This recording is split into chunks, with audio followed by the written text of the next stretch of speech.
खुद से वादा करें, बहुत अच्छे से पढ़ाई करेंगे, क्लास के बीच में कोई क्विट नहीं करेगा, डेली अटेंडेंस में आपको ये पेरेंट्स ग्रुप में भेजूंगी, कोई नेटवर्क का इशू नहीं होता है, ये सब आपके बहाने होते हैं देखिए। और जब भी मैं किसी का नाम लूंगी तो उसको अनम्यूट होना है और मुझे रिस्पॉन्स देना है। आपको आंसर नहीं आता, आप कह दीजिए मैम मुझे नहीं आता, लेकिन ऐसा नहीं कि मैं आपका नाम ले रही हूँ और आप आंसर ही नहीं करें। ठीक है, चलिए।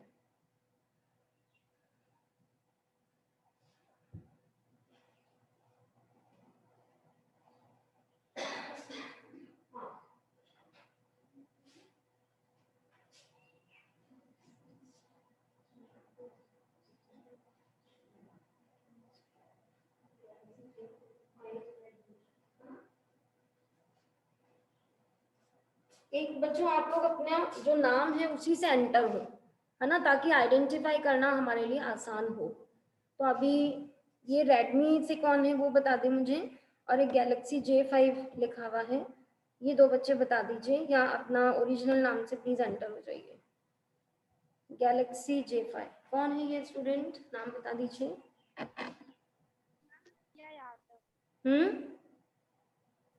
थोड़ा सा लाउडली बोलें। रिया यादव। अच्छा ठीक है बेटा, अभी तो इट्स ओके, कल से आप अपने नाम से आ जाना क्योंकि अटेंडेंस होगी डेली। इलेक्ट्रोकेमिस्ट्री हेडिंग डालिए, 5 मार्क्स का बोर्ड का वेटेज लिखिए, और very very important in JEE and NEET. ये मुझे बता दीजिए कौन स्टूडेंट है।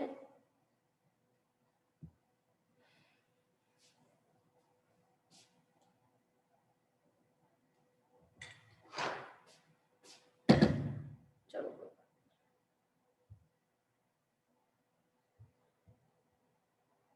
चलो, फर्स्ट चैप्टर हम लोग स्टार्ट कर रहे हैं, इलेक्ट्रोकेमिस्ट्री।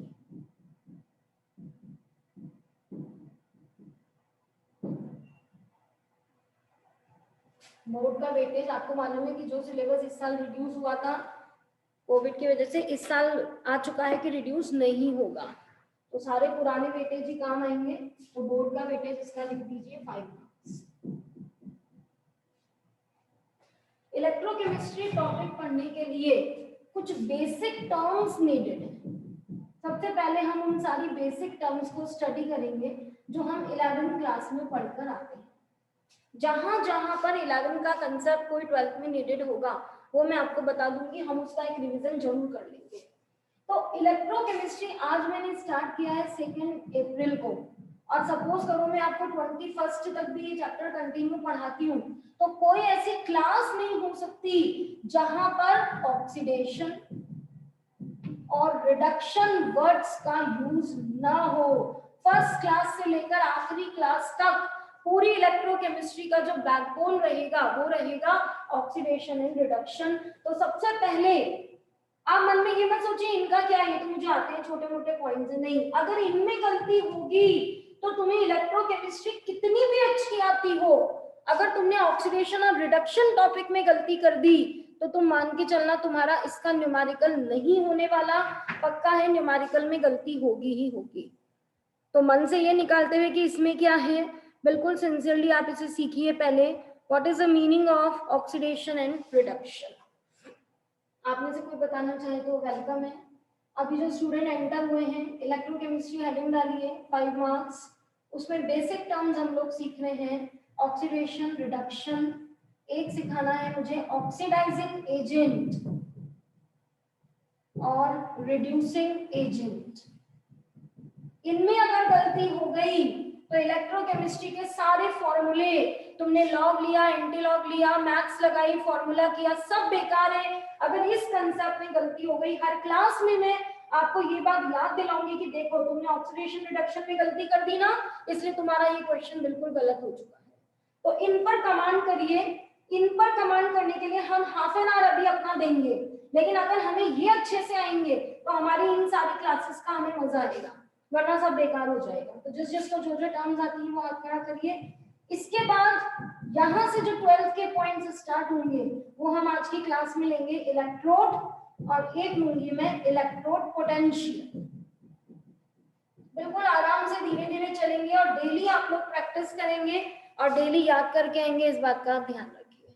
ठीक है, तो स्टार्ट करते हैं हम लोग। कौन कौन हाथ खड़ा कर रहा है? ठीक है, निखिल बताओ।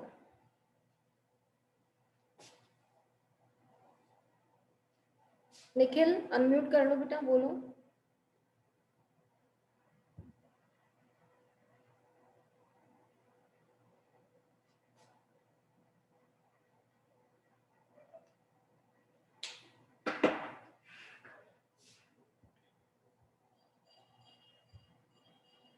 चलो गरिमा बताओ। मैम इलेक्ट्रॉनिक कंसेप्ट के according oxidation is loss of electron and reduction is gain of electron. बिल्कुल सही। और मैं जहां पर हूँ मुझे इलेक्ट्रॉनिक कॉन्सेप्ट की ही नीड है, क्योंकि हम लोग इलेक्ट्रोकेमिस्ट्री पढ़ रहे हैं। जब आप लोग 11th क्लास में पढ़ते हो तो ऑक्सीडेशन और रिडक्शन के आपको 3 कॉन्सेप्ट पढ़ाए जाते हैं। अभी जो मेरे लिए नीडेड है वो है इलेक्ट्रॉनिक कॉन्सेप्ट। तो आप लोग अपने रजिस्टर में इलेक्ट्रोकेमिस्ट्री लिख चुके हो, 5 मार्क्स लिख चुके हो। फर्स्ट वर्ड लिखिए ऑक्सीडेशन। ठीक है, एक एक करके स्टार्ट करते हैं अपन। सबसे पहला लिखिए ऑक्सीडेशन।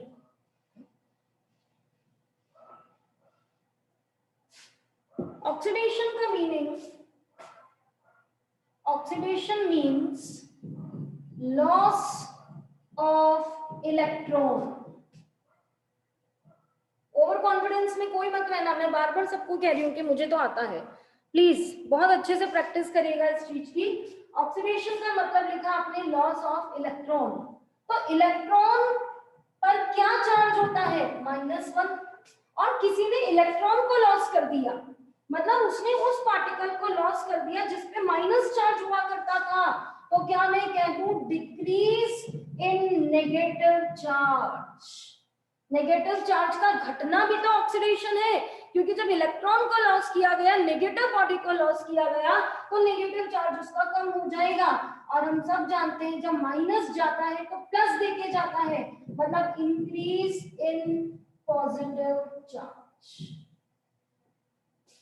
ध्यान रखिएगा बच्चों, इसमें गलती पूरी इलेक्ट्रोकेमिस्ट्री में गलती, मैं बार बार आपको कह रही हूँ, इसमें गलती नहीं होनी चाहिए किसी कीमत पर। Oxidation, loss of electron. Electron पर कौन सा चार्ज होता है? माइनस। अगर आपने माइनस वाले पार्टिकल का लॉस कर दिया तो डिक्रीज इन नेगेटिव चार्ज, या फिर आप कह सकते हैं इंक्रीज इन पॉजिटिव चार्ज। तो नंबर 2 पर लिखिए रिडक्शन। सब जानते हैं ऑक्सीडेशन और रिडक्शन रिवर्स होते हैं।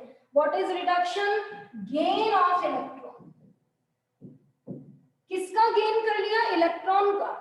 क्या चार्ज होता था इलेक्ट्रॉन पर? नेगेटिव। नेगेटिव पार्टिकल को गेन किया, तो नेगेटिव को गेन किया तो नेगेटिव चार्ज बढ़ेगा, और नेगेटिव चार्ज बढ़ेगा तो पॉजिटिव चार्ज घटेगा।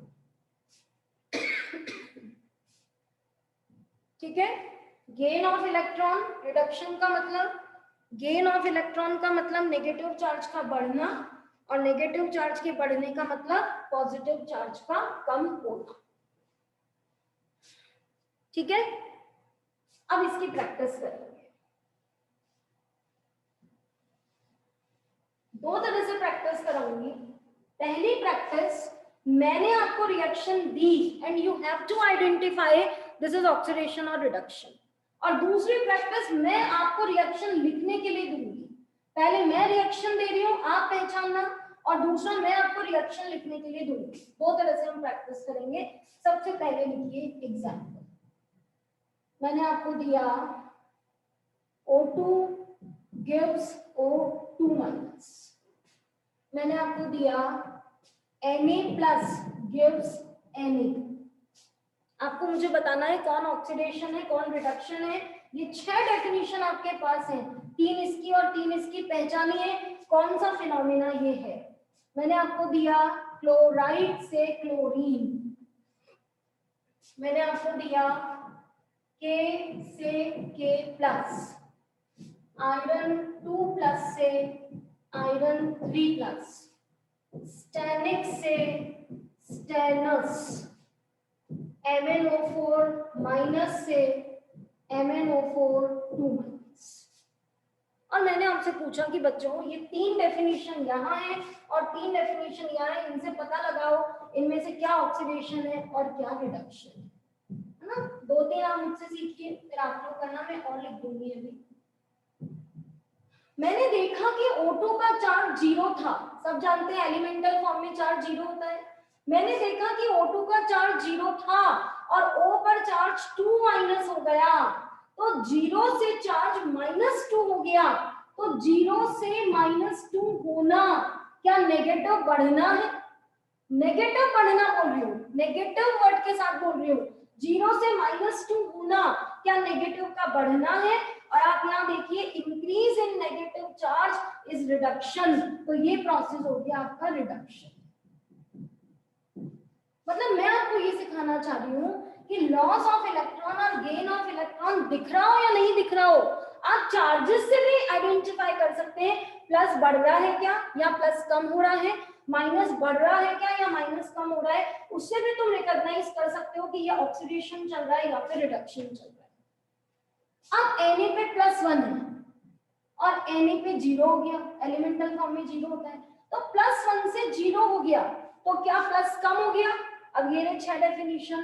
प्लस का कम होना क्या होता है चेक करो, प्लस का बढ़ना ऑक्सीडेशन है और प्लस का घटना रिडक्शन है, तो प्लस घट रहा है, इसलिए ये प्रोसेस क्या हो गया? रिडक्शन।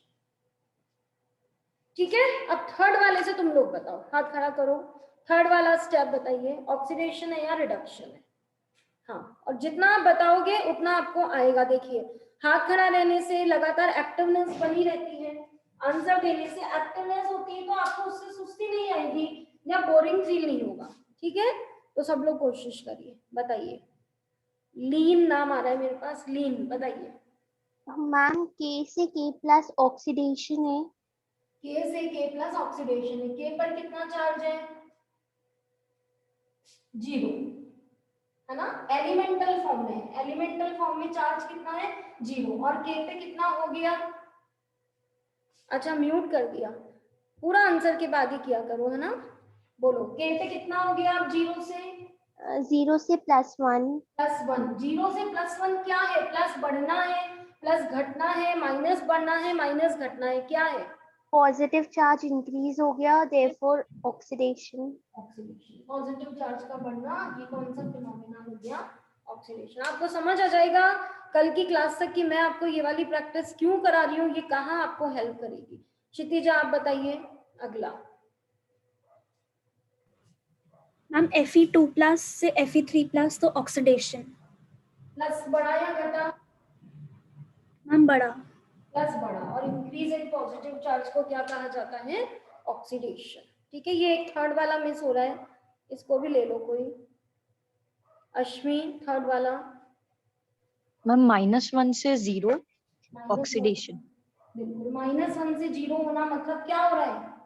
नेगेटिव कम हो रहा है। नेगेटिव कम हो रहा है, और नेगेटिव का कम होना कौन सा फिनोमेना है? Decrease in negative charges, oxidation. ठीक है, 6 नंबर के लिए बताइए कोई। अखिल 10 वाला जो है। मैम रिडक्शन है, डिक्रीज इन चार्ज हो रहा है, 4+ से 2+ हो गया। Decrease in positive charge. Yes ma'am, decrease in positive charge. कौन सा फिनोमेना होता है? रिडक्शन। बिल्कुल सही है। लास्ट के लिए विशाखा बताओ बेटा। मैम इसमें चार्ज -1 से -2 हो गया, तो मैम रिडक्शन, क्योंकि इसमें नेगेटिव चार्ज इंक्रीज हुआ है। बिल्कुल सही, नेगेटिव चार्ज का बढ़ना रिडक्शन होता है, -1 से -2 माइनस चार्ज बढ़ चुका है, और ये फिनोमेना है रिडक्शन। ठीक है, सारे एग्जांपल्स नोट करिए, सारे एग्जांपल के साथ लिखते जाइए। हाँ लीन बोलो। ठीक है, कोई भी डाउट हो किसी को पूछ सकते हैं आप, और एक्टिव रहिए बिल्कुल। टेबल चेयर यूज करें, ये ऐसा नहीं कि पलंग पर लेटकर पढ़ाई हो रही है, टेबल चेयर यूज करें। मन में ये सोचें कि जो यहाँ चल रहा है वो मुझे हैंड टू हैंड याद कर लेना है, मेरे पास समय नहीं है। कैसे समय बीत जाएगा हमें पता ही नहीं चलेगा। जो जेई नीट वाले हैं उन्हें फटाफट से 11 को भी रिवाइज करना है, अगर जनवरी में एग्जाम होता है तो ये मुझे 1 सवा 1.5 घंटा जितना भी मैम पढ़ाएंगे उसको 100% यूटिलाइज करना है, मुझे यही याद करके जाना है। बस ये फीलिंग रखिए, अकेले बैठिए रूम में, है ना, यूनिट सबके साथ बैठे हो और प्लीज अच्छे से पढ़िए। दिल लगा के पढ़िए। तो ऑक्सीडेशन का मतलब होता है लॉस ऑफ इलेक्ट्रॉन, माइनस का जाना मतलब decrease in negative, increase in positive. Reduction का मतलब होता है गेन ऑफ इलेक्ट्रॉन, माइनस का बढ़ना और पॉजिटिव का घटना। फिर हमारे पास इस तरह से लिखे हुए आएंगे, तो हमें यहीं से रिकॉग्नाइज करना सीख लेना है कि ये ऑक्सीडेशन है या रिडक्शन। हमें इलेक्ट्रॉन को लॉस और गेन करके चेक करने की जरूरत नहीं है, हम यहीं से पता कर सकते हैं। अगर प्लस घट रहा है, प्लस चार्ज कम हो रहा है रिडक्शन, प्लस बढ़ रहा है ऑक्सीडेशन, माइनस कम हो रहा है ऑक्सीडेशन, माइनस बढ़ रहा है रिडक्शन। ठीक है, अब रिवर्स प्रैक्टिस करेंगे। अब आपको मैं रिएक्शन लिखना सिखा रही हूँ 2, और आप लोगों से 6-7 पूछूंगी, उसकी प्रैक्टिस करते हैं। उसमें अपन बैलेंस इक्वेशन लिखेंगे और उसमें अपन इलेक्ट्रॉन को भी इन्वॉल्व करेंगे। ये सब आगे की तैयारी चल रही है, ध्यान रखिएगा। से मैंने आपको कहा right oxidation reaction for hydrogen. सुनना मेरा एक पॉइंट ध्यान से, right oxidation reaction for hydrogen. तो जैसे ही मुझे कहा गया कि हाइड्रोजन के लिए रिडक्शन या ऑक्सीडेशन कोई भी रिएक्शन लिखो, तो सबसे पहले स्टूडेंट को उस एलिमेंट के 2 फॉर्म को दिमाग में लाना है। पहला फॉर्म आपको दिमाग में लाना है उसका एलिमेंटल फॉर्म, और दूसरा आपको दिमाग में लाना है उसका ionic form. Step by step सीखते जाए। जैसे ही किसी ने कहा इसकी ऑक्सीडेशन या इसकी रिडक्शन की रिएक्शन लिखो, सबसे पहले तुम उसके 2 फॉर्म याद करोगे, एलिमेंटल और आयोनिक। सब जानते हैं हाइड्रोजन का एलिमेंटल फॉर्म H2 होता है, यहां स्पेलिंग लिखना, और आयोनिक फॉर्म H+ होता है। किसी बच्चे के दिमाग में आ रहा होगा मैम H- भी तो होता है, जिसे हम हाइड्राइड कहते हैं। तो ध्यान रखो ये रेयर केस है, हमें मालूम है पीरियोडिक टेबल के केवल फर्स्ट ग्रुप और सेकंड ग्रुप के साथ में हाइड्राइड बनते हैं, बाकी तो आपके मैक्सिमम जो H चलती है वो प्लस के फॉर्म में ही चलती है, तो आपको H का प्लस वाला ही लेना है। जैसे ही मुझे कहा कि हाइड्रोजन के लिए ऑक्सीडेशन की रिएक्शन लिखो, मैंने उसकी 2 फॉर्म्स याद की, एलिमेंटल फॉर्म और आयोनिक फॉर्म। अब मुझे सोचना है किसको किस में बदलूं, या तो लिखूंगी मैं ये या फिर लिखूंगी मैं ये। समझ लेना, सबसे ज्यादा होने वाली गलती वाला पॉइंट है ये कि मैं किस तरह से इसको लिखूंगी। तो लिखने के तो 2 ही तरीके हो सकते हैं, या तो इससे ये बनेगा या इससे ये। अब H2 का चार्ज है 0 और H का चार्ज है +1, तो अगर मैंने ऐसे लिखा तो 0 से +1 होगा, प्लस बढ़ेगा। और अभी भी सीखा है प्लस का बढ़ना ऑक्सीडेशन है, क्या तुम्हें ऑक्सीडेशन ही लिखनी है? तो ये सही हो गई, ये गलत। बात आ रही समझ में? जिस भी एलिमेंट के लिए तुम्हें रिएक्शन लिखनी हो उसके 2 फॉर्म याद करो, एलिमेंटल और ionic. Now you have to decide elemental को आयोनिक में बदलना है या आयोनिक को एलिमेंटल में। How you will recognise? You will recognise by this. मुझे ऑक्सीडेशन लिखना है, ओके, तो मुझे प्लस बढ़ाना है माइनस घटाना है। मुझे रिडक्शन लिखना है तो मुझे माइनस बढ़ाना है और प्लस घटाना है। तो यहां से डिसीजन होगा। तो जैसे ऑक्सीडेशन हुआ तुम समझ जाओ 0 से +1 प्लस बढ़ाते हुए मुझे लिखना है, तो ये फॉर्मेट सेट हो गया कि इसको इसमें बदलना है, इसको इसमें नहीं। तो ये मेरा एक काम हो गया। क्लियर है? अब दूसरा काम हमें क्या करना है, एटम्स को बैलेंस करना है। तो यहाँ H के नीचे 2 है और आपको मालूम है प्लस के साथ 1 नहीं लिखते हैं, अच्छा नहीं लगता है, ठीक है। H के यहाँ 2 एटम है, आगे 2 लगा दीजिए, बैलेंस करिए अदर एटम्स को, राइट। अब इसका चार्ज है 0, इसका है +1 के 2 + 2। अब मुझे चार्ज को बैलेंस करना है, और चार्ज को बैलेंस करने के लिए यहाँ +2 है तो यहाँ पे +2 होना चाहिए, और +2 लाने के लिए तुम्हें -2 इलेक्ट्रॉन लिखना पड़ेगा। मतलब प्लस लाना है ना, प्लस, तो माइनस माइनस से प्लस होगा ना। तो mathematically if you decide +2 then chemistry में आपको -2 इलेक्ट्रॉन लिखना है, उससे माइनस माइनस से ही प्लस करना। अब ये रिएक्शन आपकी बैलेंस्ड ऑक्सीडेशन रिएक्शन लिखी हुई है हाइड्रोजन के लिए। And one more suggestion, you should write physical states. Hydrogen gas है और आयंस के नीचे एक्वस। आया समझ में? ये है। अब जो अपनी कल की परसों तक अपन आएंगे वहां ये सब तुम्हें ऑटोमेटिकली खुद सोच के लिखनी है। और आज मैं बता रही हूँ कि इसको लिखो, कल तुम्हें खुद सोचना पड़ेगा कि मुझे हाइड्रोजन पर ये लिखना पड़ेगा। वापस सीखते हैं। स्टेप 1, जिसकी रिएक्शन लिखनी है उसके दोनों फॉर्म याद कर लो, एलिमेंटल और आयोनिक। स्टेप 2, किसको किस में बदलना है वो डिसाइड करो। सोचो, तुम्हें ऑक्सीडेशन लिखना है। ऑक्सीडेशन का मतलब होता है प्लस का बढ़ना और माइनस का घटना। मेरे पास एक 0 वाला है और एक +1 वाला है। अब 0 को मैं +1 में बदलूं या +1 को 0 में बदलूं, तो मुझे मालूम है ऑक्सीडेशन में प्लस बढ़ता है, तो H2 को बदलो H+ में। H को बैलेंस कर दिया, यहाँ पर चार्ज है 0, +1 के 2, यहाँ पर चार्ज है +2। चार्जेस को बैलेंस करने के लिए यहाँ भी होगा +2 और +2 के लिए होगा -2 इलेक्ट्रॉन। अब ये गैस हो गया और ये aqueous। ठीक, अब तुम लोगों की बारी, एक एक करके बताते जाओ और डायरेक्ट कोई नहीं बताएगा, स्टेप बाय स्टेप बताओगे, ठीक है। अश्मी, डाउट है, पूछना है या आंसर के लिए? मैम इसमें हमने LHS में -2 करा है, हम उसे RHS में +2 भी कर सकते हैं? हाँ बिल्कुल, बिल्कुल कर सकते हो। और मैं इसमें आपको सजेस्ट करूंगी कि आप अपनी एनसीईआरटी में चेक कर लेना। अगर एनसीईआरटी ने यहाँ कर रखा है तो यहाँ कर लो, बाकी मैं तो हमेशा यही करती हूँ। उसका रीजन ये है कि ये लेफ्ट हैंड साइड है और आपको मालूम है कि ये ही रिएक्टेंट्स होते हैं, ये ही रिएक्टेंट्स होते हैं। तो लॉस ऑफ इलेक्ट्रॉन भी इन्हीं को करना है, गेन भी इन्हीं को करना है। तो मेरी प्रेफरेंस हमेशा होती है कि जो भी काम आपको करना है, एक्शन लेना है, उसे आप लेफ्ट हैंड साइड में ही लो, क्योंकि इसीलिए तो इलेक्ट्रॉन लॉस किए। वो तो मैथ्स है कि भाई ठीक है, जो चीज मैंने यहाँ -2 लिख रखी है मैं उसे वहां +2 इलेक्ट्रॉन भी कर सकती हूँ, ठीक है। तो करा जा सकता है, बाकी करना लेफ्ट में ही चाहिए। चलिए अब तुम लोग करना number 2, H2 gas -2 electron gives 2H plus aqueous। अब तुम लोग करो, right reduction reaction for sodium. बताओ, एक एक स्टेप फॉलो करना, एक एक स्टेप फॉलो करना, है ना। सबसे पहले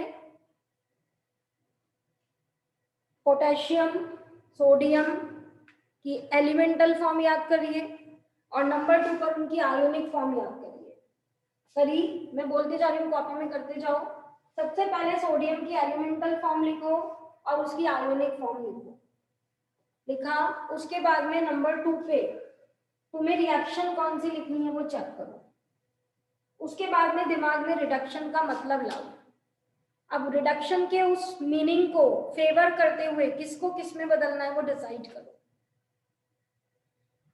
उसके बाद में बैलेंस एटम्स करो।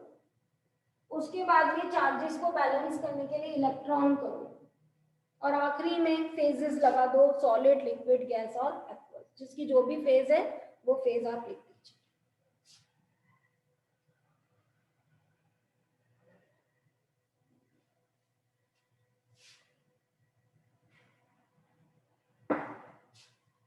ठीक है, सबका अपना अपना वर्कआउट हो गया है। अब अपन आंसर पे जाते हैं। हाँ शार्वी, सबसे पहले elemental form Na, ionic form Na+, why Na+, ma'am because alkali metal है, उनके आउटर मोस्ट शेल में एक ही वैलेंस इलेक्ट्रॉन होता है जो वो देता है। बिल्कुल सही, क्योंकि हमें मालूम है कि ये फर्स्ट ग्रुप है। अब जिन बच्चों को नहीं आता वो ये चीज नोट कर लें। First group hydrogen, lithium, sodium, potassium, rubidium, caesium, francium, और फर्स्ट ग्रुप वाले हमेशा +1 चार्ज लेते हैं, ठीक है। नाउ क्या डिसाइड किया तुमने, किसको किस में बदलोगे? मैम रिडक्शन हो रहा है, मतलब नेगेटिव चार्ज बढ़ रहा है और पॉजिटिव घट रहा है, तो इस वजह से हम Na+ से Na में जाएंगे। Balance all other atoms, ma'am balanced है। चार्जेस यहाँ पे कितना है? मैम यहाँ पे +1 है, वहाँ पे 0 है, तो हम लेफ्ट हैंड साइड में एक इलेक्ट्रॉन प्लस कर देंगे। पहले मैथमेटिकली चलो, अगर सॉरी मैम, -1 तो ये 0 हो जाएगा और -1 लाने के लिए +1 इलेक्ट्रॉन आपको करना है। नाउ फेजेस, मैम आयनिक है, मतलब सॉरी एक्वस, और वहाँ पे सॉलिड। ठीक है, बिल्कुल सही। इसमें जल्दबाजी ना करें, ये ना सोचे कि इतना सिंपल ही तो है, क्या फर्क पड़ रहा है, ये गलत हुआ तो मैं आपको बता रही हूँ 5-5 नंबर के इलेक्ट्रोकेमिस्ट्री के न्यूमेरिकल आपके यूं के यूं गलत हो जाएंगे। मतलब इलेक्ट्रोकेमिस्ट्री का जो न्यूमेरिकल बनेगा वो आप मान के चलो 10 स्टेप का बनेगा।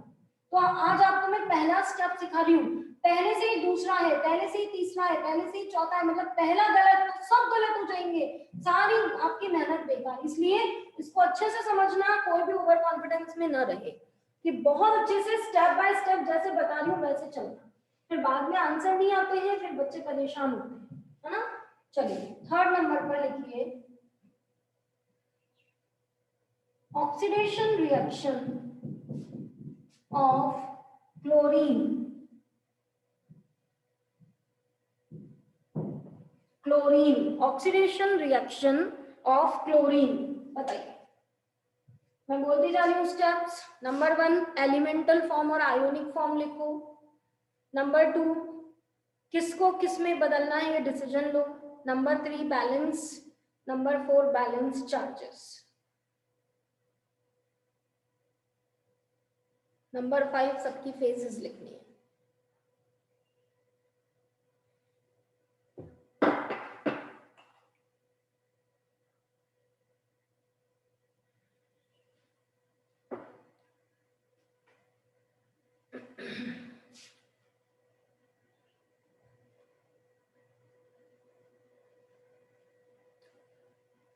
आयुष, विशाखा, लीन, अक्षांश, दिव्यांश, रेडमी, आपने नाम ही नहीं बताया अपना अभी तक। अमनदीप, इन बच्चों के हाथ नाम आप दीजिए, मैं तभी आपको अनम्यूट करूंगी क्लास में, है ना, क्योंकि मुझे मालूम ही नहीं आप कौन हो, तो मैं अनम्यूट नहीं कर पाऊंगी। हाँ अमनदीप बोलो, elemental form. Ma'am Cl2। Cl2 जिसमें वो एग्जिस्ट करता है। Ionic form. Cl minus. Why Cl minus? Ma'am क्योंकि ये मैम हेलोजन के ग्रुप से बिलोंग करता है और वो एक ही इलेक्ट्रॉन चाहता था कि उसका ऑक्टेट कंप्लीट हो। ये 17 ग्रुप हैं, ये सब हैलोजेंस होते हैं, फ्लोरीन, क्लोरीन, ब्रोमीन, आयोडीन और एस्टेटाइन, और इन सब के आउटरमोस्ट शेल में 7 होते हैं और एक लेके इनका ऑक्टेट पूरा होता है, इसलिए इन सबका कॉमन जो चार्ज और ऑक्सीडेशन नंबर है वो -1 होता है। तो ये बेसिक इंफॉर्मेशन भी साथ साथ नोट करते जाना, क्योंकि आयन तुम्हें खुद बनाना पड़ेगा। तो हैलोजेंस का हमेशा -1 लेना और फर्स्ट ग्रुप का हमेशा +1 लेना है। बोलिए किसको किस में बदलने का सोचा है? मैम क्योंकि यहाँ पे ऑक्सीडेशन हो रहा है, यानी कि प्लस चार्ज का बढ़ना चाहिए और नेगेटिव चार्ज कम होना चाहिए, तो Cl माइनस से Cl2 में जाए। बिल्कुल सही सोचा है कि Cl माइनस को मैं Cl2 में कन्वर्ट करूंगा। अगला बैलेंस एटम्स। डायरेक्शन होगी तो लेफ्ट हैंड साइड पे 2 Cl माइनस हो जाए। ठीक है, चार्ज कितना हो गया लेफ्ट में? -2 है तो यहाँ पर हमको +2 करना पड़ेगा, जिसके लिए अपन यहाँ पे -2 इलेक्ट्रॉन लेफ्ट हैंड साइड पे ऐड करेंगे।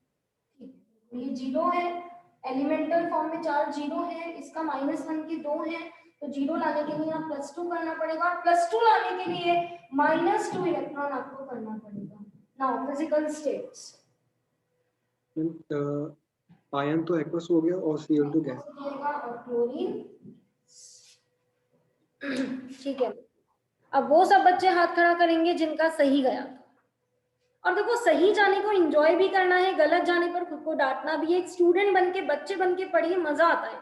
बड़े बन के करना क्या है, सही जाने पर एक छोटी सी स्माइल अपने चेहरे पर, या खुशी, या यस, ये सब पता है रोल प्ले करते हैं। सबका रोल होता है, अंदर ही अंदर हमें सेल्फ मोटिवेशन देती हैं ये सारी चीजें। तो जिन बच्चों का गलत हुआ है, लक्ष्य, मिश्रा, प्रशांत, प्रतीक, या सही है तो हाथ खड़ा करिए।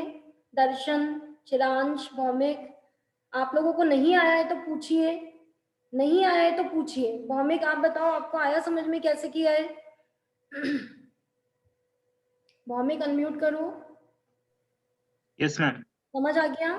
मैम एक बार थोड़ा सा और एक्सप्लेन कर दीजिए। कौन सा वाला? यही वाला क्लोरीन का? मैम यही वाला। तो तुम्हें खुद इसके लिए एक्टिव रहना है, पता है, खुद कि मेरे को नहीं आया मैम ये वाला, वापस बता दीजिए, खुद एक्टिव रहना है इसके लिए। देखिए वापस से चलते हैं क्लोरीन के।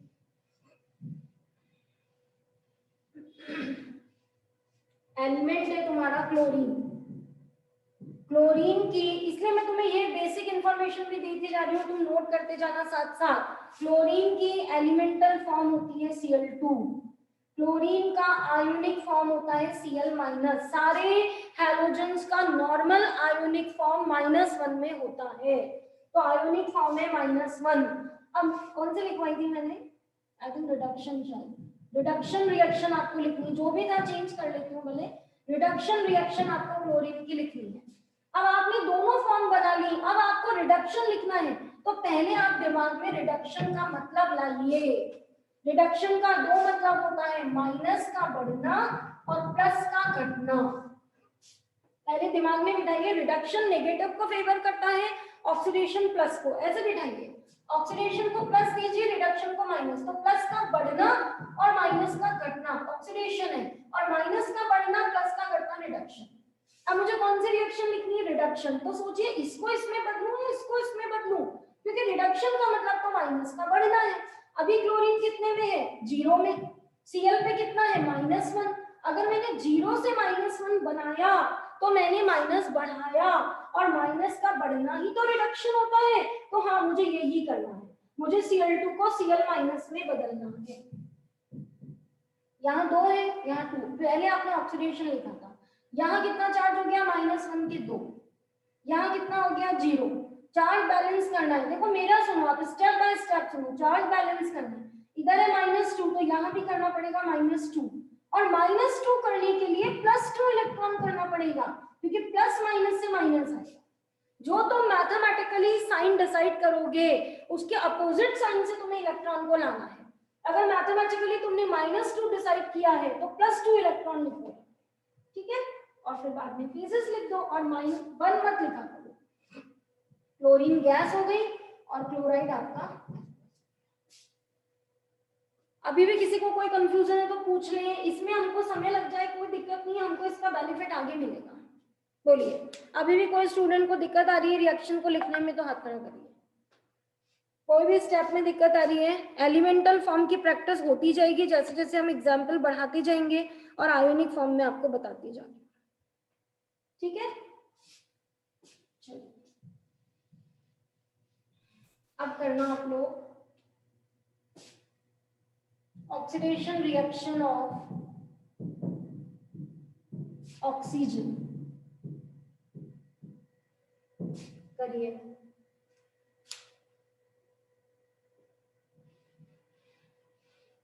इसी लिस्ट में आप लोग ऐड कर लें सेकेंड ग्रुप है आपका beryllium, magnesium, calcium, strontium, barium और रेडियम। सेकेंड ग्रुप है beryllium, magnesium, calcium, strontium, barium और रेडियम, ये सब +2 दिखाते हैं। तो जैसे इनका आयोनिक फॉर्म बनाना होगा ना, तो तुम लोग +2 दिखाना, ठीक है। बताओ दिव्यांश, बोलो बेटा। मैम एलिमेंटल फॉर्म तो मैम O2 और ma'am ionic form ma'am O2-। O2 सब लोग जानते हैं, ऑक्सीजन ऑक्साइड बन के रहती है और वो है O2-। अब दिमाग में ये ना लाएं कि मैम ऑक्सीजन के तो और भी फॉर्म होते हैं, जैसे कि परऑक्साइड भी होता है और सुपर ऑक्साइड भी होता है। अब फटाफट अपने रजिस्टर में रेड लाइन के ऊपर लिख लो, जैसे ही नाम आ गया, ऑक्साइड होता है O2-, परऑक्साइड होता है O2-, और सुपर ऑक्साइड होता है O2-। O2 दो O2-, 2 O2-, 1 O2-। लेकिन मैक्सिमम जो होता है वो ये होता है, हम 11th के एस ब्लॉक में पढ़ते हैं कि परऑक्साइड बनाने वाले और सुपर ऑक्साइड बनाने वाले बहुत कम मेटल्स हैं और मैक्सिमम सब ऑक्साइड बनाते हैं। तो आयोनिक फॉर्म ऑक्साइड ही तुम्हें लेना है। आगे मैम फिर हमें ऑक्सीडेशन चाहिए तो नेगेटिव चार्ज को मैम कम करना है, तो मैम O2- से मैम O2 पे जाएंगे। ठीक है, फिर ma'am left side ma'am -2 charge है, तो मैम अच्छा मैम पहले तो मैम एटम को बैलेंस करेंगे मैम, तो 2 आ जाएगा ma'am left side. Yes ma'am. फिर मैम यहाँ पे मैम -4 चार्ज है, तो मैम +4 से 0 हो जाएगा, न्यूट्रलाइज हो जाएगा, तो मैम -4 इलेक्ट्रॉन देंगे। और यही अगर तुम यहाँ 2 लगाना भूल जाते तो तुम्हारे इलेक्ट्रॉन कितने आते? Ma'am -2 electron. है ना, और फिर -2 आके जो आपका नेक्स्ट क्लासेस में आने वाला है आपको पता चलता है आपका सब कुछ गलत हो जाता है, पूरा आंसर आपका गलत आता है। तो इसमें से अगर आप एक भी स्टेप को मिस करोगे तो एक भी स्टेप को मिस करने से आपका जो आंसर है वो डिफरेंट आ जाएगा, सब कुछ गलत हो जाएगा। इसलिए इन स्टेप्स को दिमाग में बिठा लो। नंबर 1 एलिमेंटल और आयनिक फॉर्म याद की। नंबर 2 ऑक्सीडेशन का मतलब याद किया, नेगेटिव का घटना। तो -2 से 0 हो रहा है मतलब नेगेटिव घट रहा है। उसके बाद तुमने और लगाया, एटम को बैलेंस किया, 2 लगा दिया, और उसके बाद में 2 वाले -4 इधर 0 था, 0 करने के लिए यहाँ +4 करा तो ये भी 0 हो जाएगा, और +4 करने के लिए -4 इलेक्ट्रॉन। लास्ट में आपको फेजेस लिखनी है। O2 की फेज हो गई आपकी गैस, और O2 माइनस की फेज हो गई आपकी। ठीक है, कोई भी डाउट आ रहा है पूछ लो, बस ऐसा प्रिपेयर कर लो इलेक्ट्रो को कि इलेक्ट्रो का क्वेश्चन जे नीट में ये तो हो जाएगा, कोई दिक्कत ही नहीं। और वैसे वो पोजीशन आ भी जाती है। अब एक और लिख लो last, reduction reaction of magnesium. एक और लिखवाना चाह रही हूँ, रिडक्शन रिएक्शन ऑफ ब्रोमीन। ये 2 और लिख लो, बाकी होमवर्क में दूंगी। होमवर्क डेली करना है और याद करके आना है। बताइए, ये नोट करते जाना साथ साथ के points.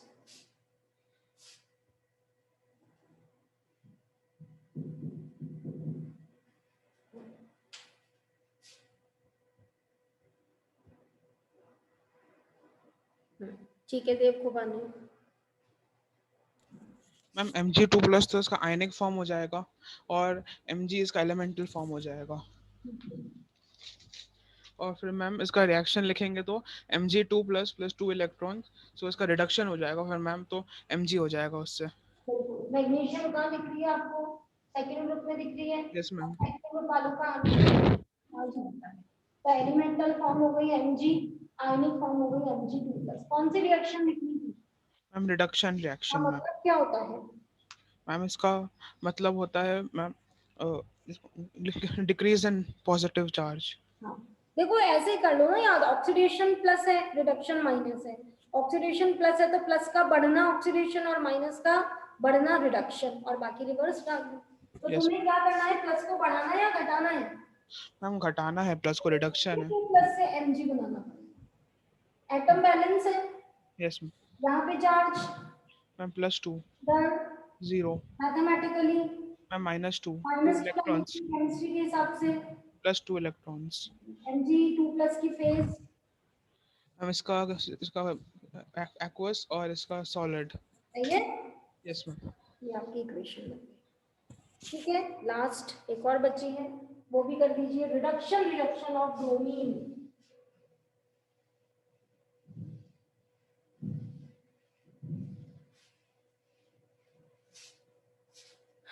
Reduction reaction of bromine. यहाँ पर एक चीज आपको सिखानी है, मुझे पक्का मालूम है आपकी तरफ से वो गलती होगी, देखते हैं होती है नहीं। अखिल। यस मैम, ब्रोमीन मैम -1 होगा मैम एक तो मैम, और मैम एक होगा Br2। तो मैम इसमें रिडक्शन करना था मैम, Br2 से Br-1 आएंगे मैम। रिडक्शन में इंक्रीज इन नेगेटिव चार्ज, तो ma'am Br2 + 2 electron equals to 2 Br2-। Br2 liquid form में आएगा और Br- aqueous. Ma'am Br2 liquid form में होगा। लिक्विड होगा पक्का? Yes ma'am. चारों हैलोजन की फिजिक्स बता दो फिर क्लास को। मैम फ्लोरीन गैस फॉर्म में आएगी यहाँ तो।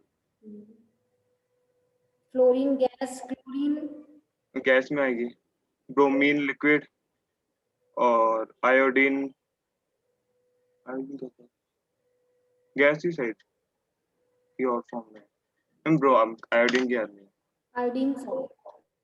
मैं विद रीजन आपको समझा देती हूँ, पहले साइड में नोट करिए। पॉइंट्स जो एक्स्ट्रा आते जाए रेड लाइन के ऊपर यहाँ बॉक्सेस बना के नोट करना। फ्लोरीन है तुम्हारी पेल येलो गैस, क्लोरीन है तुम्हारी ग्रीनिश येलो गैस, ब्रोमीन है रेडिश ब्राउन लिक्विड,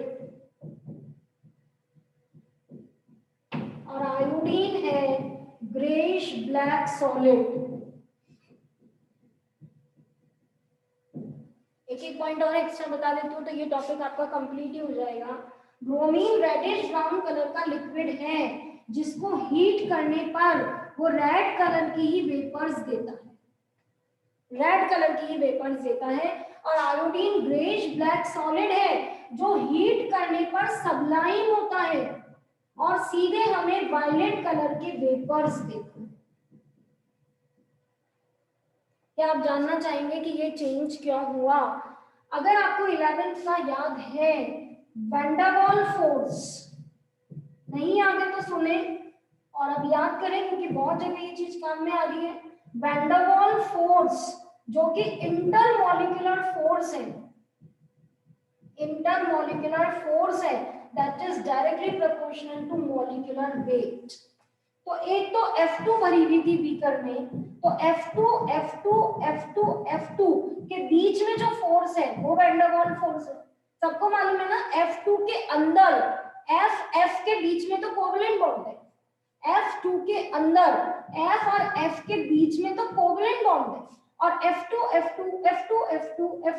के बीच में वैन डर वाल फोर्स है इंटरमॉलिक्यूलर जो वेट के डायरेक्टली प्रोपोर्शनल है। नाउ जस्ट थिंक, एक F2 है, F का कितना वेट होता है बच्चों? 19 है ना, तो 19 into 2। उसके बाद क्लोरीन आई 35.5 into 2, फिर आपकी bromine I this is 80 into 2 और फिर आपकी आयोडीन आई 127 into 2। अब आप चेक करिए कि लगातार जब आप नीचे की तरफ आ रहे हैं तो आपके वेट बढ़ते जा रहे हैं क्या? जब आपका वेट बढ़ेगा तो वैन डर वाल फोर्स बढ़ेगा, इंटरमॉलिक्यूलर फोर्स बढ़ेगा। तो शुरू में इंटरमॉलिक्यूलर फोर्स वीक था तो गैस था, उसके बाद क्लोरीन में भी इतना ड्रास्टिक चेंज नहीं हुआ, वो भी गैस है, लेकिन ब्रोमीन में ये फोर्स बढ़े तो जैसे ही ये मेरा ब्रोमीन हुआ तो इंटरमॉलिक्यूलर फोर्स स्ट्रांग हुए तो चीज क्लोज आ गई, मॉलिक्यूल तो लिक्विड हो गया और आयोडीन में इतना ज्यादा है कि वो सॉलिड हो गया। समझ आ रहा है? तो 4 हैलोजेंस होती हैं, फ्लोरीन, क्लोरीन, ब्रोमीन और iodine. Fluorine pale yellow gas, chlorine greenish yellow gas, bromine reddish brown liquid जो हीट होने पर रेडिश ब्राउनी वेपर्स देता है और आयोडीन है आपका ग्रेइश ब्लैक सॉलिड जो सबलाइम होने पर वायलेट वेपर्स देता है। ये चेंज क्यों? क्योंकि जब हम नीचे चलते हैं तो मॉलिक्यूलर वेट बढ़ेगा, वैन डर वाल फोर्स या इंटरमॉलिक्यूलर फोर्स बढ़ेंगे और इंटरमॉलिक्यूलर फोर्स बढ़ रहे मतलब मॉलिक्यूल पास आ रहे तो शुरू वाले गैस होंगे, फिर लिक्विड हो जाएगा और फिर सॉलिड हो जाएगा। ठीक है, तो लिख लीजिए as molecular weight increases, van der Waal force increases, proximity of molecules increases. molecules का क्लोज आना बढ़ता जा रहा है, proximity बढ़ती जा रही है। ठीक है, तो आई थिंक आंसर पूरा सही आ गया था।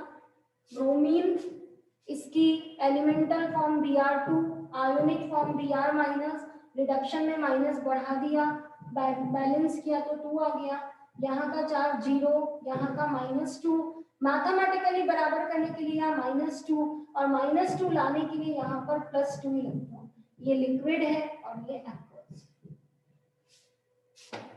ठीक है, काफी प्रैक्टिस हो गई है इसकी। अब आप बाकी क्वेश्चन लिखिए, करके आना। लिखिए right following reactions.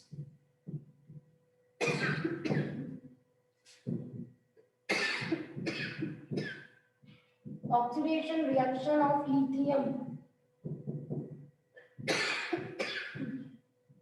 reduction reaction of aluminium,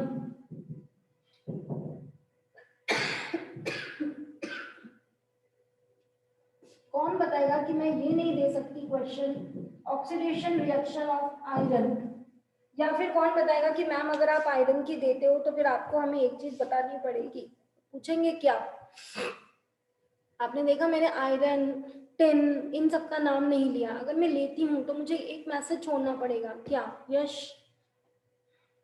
ma'am इनकी ऑक्सीडेशन स्टेट बहुत सारी होती है, जैसे 2 और 3 की, तो आपको एक ऑक्सीडेशन देनी होगी और हमको कहाँ पे जाना है फिर हम कर। बिल्कुल सही। अभी आपने देखा मैंने सारे वो एग्जांपल ली जिनकी फिक्स होती थी। फर्स्ट ग्रुप की +1 फिक्स है, सेकंड ग्रुप की +2 फिक्स है, हैलोजन की -1 फिक्स है। अब मैं आयरन, या तो मैं मैसेज छोड़ू, हाँ, तो मैं आपको ये दे देती हूँ कि आयरन को बच्चों +3 में लेना, तो आप कर सकते हो, क्योंकि हम सब जानते हैं कि आयरन 2 दिखाती है, +2 और +3। +2 को हम कहते हैं फेरस और +3 को हम कहते हैं फेरिक। तो फिर स्टूडेंट कौन सी बनाएगा? तो हमेशा ध्यान रखिए वो मैसेज क्वेश्चंस में आएगा, कभी ऐसा नहीं होगा कि आपके लिए कंफ्यूजन की पोजीशन बने, ठीक है, कभी नहीं होता है ऐसा। फिर मैं आपको दे रही हूँ कि टिन 4+ और टिन 2+, ये 2 स्पीशीज हैं, इनके बीच में ऑक्सीडेशन की लिखना, समझ गए बात? फिर मैं आपको दे रही हूँ लेड 2+ और लेड 4+, इनके बीच में रिडक्शन की लिखना। मैं खुद दे रही हूँ क्योंकि मैं दोनों आयंस दे रही हूँ ना, और अभी मैं एलिमेंट का नाम देती थी, अभी मैं दोनों आयंस दे रही हूँ और कह रही हूँ इनके बीच में ऑक्सीडेशन कराना, इनके बीच में रिडक्शन कराना, ये रिएक्शंस तुम्हें लिखनी है।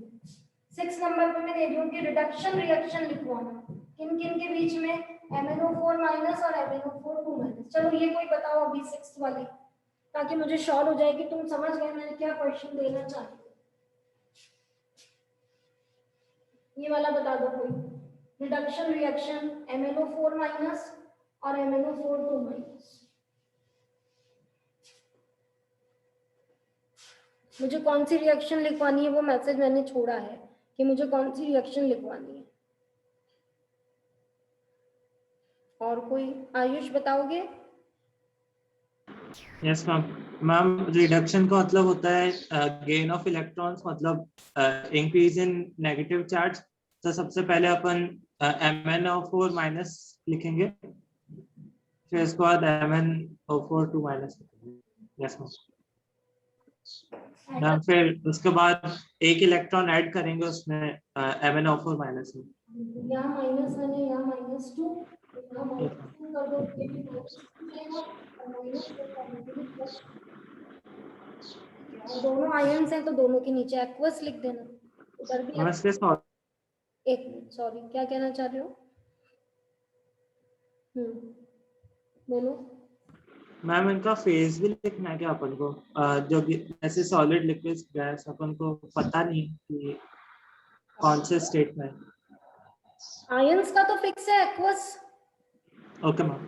मेटल सारी सॉलिड है, मर्क्यूरी को तुम जानते हो लिक्विड है, और बाकी फ्लोरीन क्लोरीन ब्रोमीन आयोडीन में चेंज चलता है, वो मैंने बता दिया कि फ्लोरीन क्लोरीन गैस है, ब्रोमीन लिक्विड है, आयोडीन सॉलिड है। भाई तुम्हारी पीरियोडिक टेबल अगर ये है, देखो इधर, ये तुम्हारी पीरियोडिक टेबल है।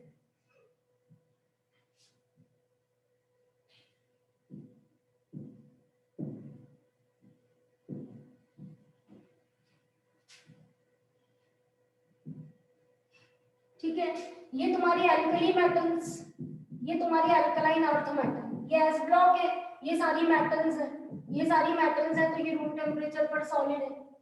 ये तुम्हारी transition metal D block, D block में आप जानते हैं जिंक, कैडमियम और मर्क्यूरी में लास्ट जो मर्क्यूरी होती है वो लिक्विड होती है, बाकी ये सारी की सारी सॉलिड है।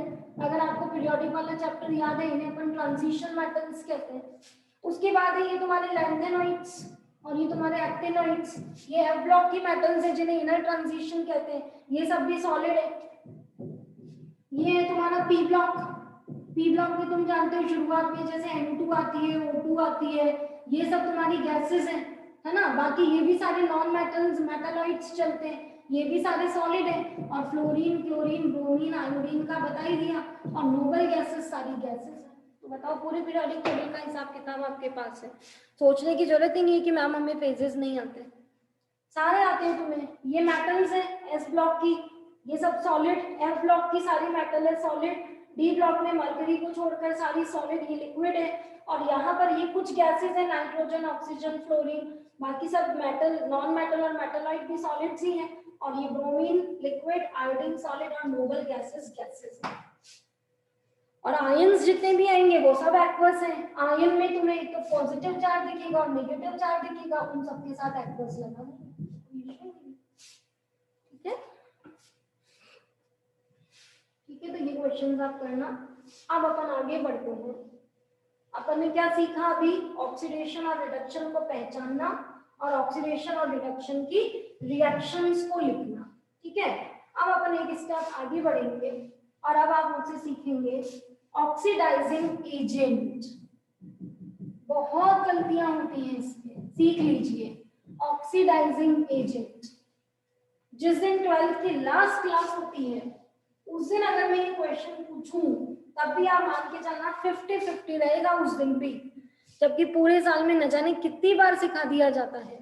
तब भी आधे बच्चे कहते हैं ऑक्सीडाइजिंग एजेंट वो जो दूसरों का ऑक्सीडेशन करता है, और आधी क्लास कहती है वो जो दूसरों का रिडक्शन करता है। ये कंफ्यूजन कब खत्म करोगे मुझे ही बताओ। पहली बात, ऑक्सीडाइजिंग एजेंट का ही नाम है ऑक्सीडाइजर, इसी का नाम है ऑक्सीडेंट। प्लीज याद करिए। इस बात को मैं आपको डेली लाइफ के एग्जांपल से सिखाऊंगी, जैसे teacher oxidiser, assistant oxidant, LIC agent oxidising agent. कितने बच्चे देख पा रहे हैं कि जो मैंने डेली लाइफ के 3 वर्ड्स लिखे हैं ये तीनों किसी काम को करने वालों के नाम हैं। टीचर, टीच करना काम है, और बता रहा है कि ये इस काम को करने वाला है, और बता रहा है कि ये इस काम को करने वाला है। तो किस काम को करने वाला है? जो अर के पहले लिखा हुआ है, टीच करने का काम करने वाला है। क्या खुद को या दूसरों को? बताओ, टीचर क्या खुद को पढ़ाता है या स्टूडेंट्स को? प्लीज, अगर आपको ये आता है तो ये क्यों नहीं, इसमें गलती क्यों होती है, प्लीज रिलेट करके बताइए ना। टीच, ऑक्सीडाइज, अर। ऑक्सीडाइजर के 2 टुकड़े कर दीजिए। अर करता है क्या? ऑक्सीडेशन किसका? दूसरों का भाई, क्योंकि टीचिंग भी तो दूसरों के लिए होती है। तो ये जो अर वाला होता है ना, मैनेजर अर करता है क्या? मैनेज, क्या खुद को? नो। अगर होटल का मैनेजर है तो होटल को, जहां का मैनेजर है उस जगह को वो मैनेजमेंट का काम देखता है, तभी तो उसका नाम मैनेजर, मैनेज करने वाला, खुद को थोड़ी ना। टीचर, टीच करने वाला। ऑक्सीडाइजर, ऑक्सीडेशन करने वाला। तो यहाँ तुम कैसे खुद का करा देते हो ये बताओ, यहाँ सोचो। जब भी इसका कंफ्यूजन आए तो मेरी एग्जांपल याद नहीं आना, तुम फटाफट इसे सॉल्व कर दो। बात आ रही समझ में? ना what is LIC agent? Agent काम करता है। इस दुनिया में आपको उसी नाम से जाना जाता है जो काम आप लोगों के लिए करते हैं। आप खुद के लिए करते हो, उससे लोगों को क्या मतलब है? आपने क्या सर्विसेज दी, आपने लोगों के लिए क्या किया, उसी नाम से आपकी पहचान होती है। ये बात को ध्यान रखिए। मैं कुकिंग भी करती हूँ, सिंगिंग भी कर लेती हूँ, डांस भी कर लेती हूँ, पर मुझे अजमेर में विनिशा में अच्छा जो केमिस्ट्री की टीचर है, क्योंकि मेरे सर्विसेज तो यही है ना। तो बच्चों इस बात को समझो कि जो आप करते हो दूसरों के लिए, उससे ही आपका नाम बनता है। तो टीचर टीच करता है दूसरों को, ऑक्सीडाइज करता है दूसरों को। असिस्टेंट असिस्ट करता है दूसरे को, ऑक्सीडाइज करता है दूसरे को। LIC एजेंट पॉलिसी बुक करता है। अरे खुद की करेगा तो कमीशन मिलेगा क्या? दूसरों की करता है, 1-1 घंटे तक समझाता है बैठ के, आप ये करा लो, ये फायदा होगा, तो उससे उसको कमीशन मिलता है। एजेंट करता है क्या? LIC पॉलिसीज बुक किसकी? दूसरों की। ऑक्सीडाइजिंग एजेंट करता है क्या? ऑक्सीडेशन किसका? दूसरों का। तो प्लीज इसको बिठाइए दिमाग में बच्चों, इस गलती से बचिए। ऑक्सीडाइजिंग एजेंट कह लो या ऑक्सीडाइजर कह लो या ऑक्सीडेंट कह लो, सबका एक ही मीनिंग है, the substance which oxidizes others। और साथ में बात जुड़ जाएगी and self reduces। साथ में क्या बात जुड़ जाएगी? self reduces।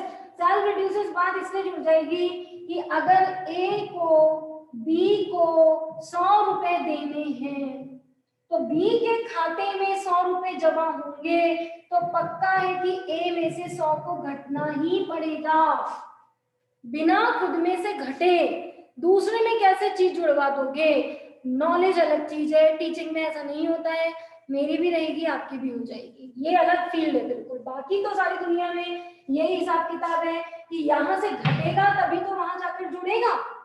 सिंपल सी बात है। अभी अभी हमने कहा the substance which oxidises other, और अभी अभी हमने पढ़ा था कि जैसे A है, AOA है, समझना AOA है, ऑक्सीडाइजिंग एजेंट है, तो इसको दूसरे का मतलब बी का ऑक्सीडेशन अगर कराना है तो ऑक्सीडेशन का मतलब होता है लॉस ऑफ इलेक्ट्रॉन, तो बी इलेक्ट्रॉन जो लॉस करेगा वो इसे लेना पड़ेगा, वो हवा में थोड़ी ना रहेगा। तो अगर इसकी इच्छा है कि मुझे OH बनना है तो करो खुद का रिडक्शन, क्योंकि दूसरों का तुम ऑक्सीडेशन करना चाहते हो, तो ऑक्सीडेशन का मतलब होता है लॉस ऑफ इलेक्ट्रॉन, तो सामने वाला इलेक्ट्रॉन लॉस करेगा, वो लॉस किया हुआ आपको लेना पड़ेगा, क्योंकि आप ही तो कह रहे हो कि तू लॉस कर, तो उसने लॉस करा तो आप खुद गेन करो। तो इसके गेन होते हैं, इसका खुद का तो हो गया रिडक्शन, और इसमें से निकलते इसका हो गया ऑक्सीडेशन, और कराया इसने, इसलिए ये बन गया ऑक्सीडाइजिंग एजेंट। दैट्स व्हाई हम लोग 9-10 क्लास से पढ़ते हैं कि ऑक्सीडेशन और रिडक्शन कभी भी अकेले नहीं होते, ऑक्सीडेशन और रिडक्शन हमेशा कंबाइनली होते हैं, और इन्हें मिलाकर कहा जाता है रिडॉक्स रिएक्शन, क्योंकि एक देगा इलेक्ट्रॉन तो एक को लेना ही पड़ेगा। ठीक है, प्लीज याद करिए, प्लीज कोशिश करिए गलती ना हो। ये इसी चैप्टर में नहीं, ये केमिस्ट्री के अगर आपके 16 चैप्टर कोर्स में, तो 10 चैप्टर में इस बात की हमें जरूरत पड़ती है। The substance which oxidizes others and self reduces. ठीक है, फोर्थ रिड्यूसिंग एजेंट। अब तो आप समझ गए, इसी का नाम हो जाएगा रिड्यूसर, इसी का नाम हो जाएगा रिडक्टेंट, है ना। क्या हो जाएगा? The substance which reduces others and self oxidizes. दूसरों को जो रिडक्शन करता है और खुद का ऑक्सीडेशन करेगा। दूसरों का रिडक्शन करने का मतलब दूसरों में इलेक्ट्रॉन जुड़वाएगा, तो दूसरों में जुड़वाना है तो खुद से निकालो, और खुद से इलेक्ट्रॉन निकलते खुद का ऑक्सीडेशन हो जाएगा। तो जो खुद का ऑक्सीडेशन करते हैं और दूसरों का रिडक्शन, वो क्या कहलाते हैं? Reducing agent. ठीक है, अब देखिए अदर वर्ड्स जैसे अपन काम में ले सकते हैं, ये इन्हीं में ऐड करा देती हूँ। रिड्यूसिंग एजेंट, रिड्यूसर और रिडक्टेंट, या चलो इसमें नहीं बैठेगी। अदर देखिए, मैं आपको वर्ड दे रही हूँ, आप बताना कौन इसमें जाएगा कौन इसमें। ठीक है, रिड्यूसिंग पावर बताइए किससे मतलब है? रिड्यूसिंग एबिलिटी, समझ आ रहा है? जैसे क्वेश्चन आता है, पूरा डेटा आपको दे दिया, फिर कहेगा किसमें रिड्यूसिंग पावर ज्यादा है, किसमें रिड्यूसिंग एबिलिटी ज्यादा है, तो मुझे बताइए ये रिड्यूसिंग एजेंट के ही अदर वर्ड्स हैं या ये उसके वर्ड्स हैं? This is my question. और वर्ड्स याद करती हूँ मैं, रिड्यूसिंग पावर आ गई, रिड्यूसिंग एबिलिटी आ गई, रिड्यूसिंग टेंडेंसी,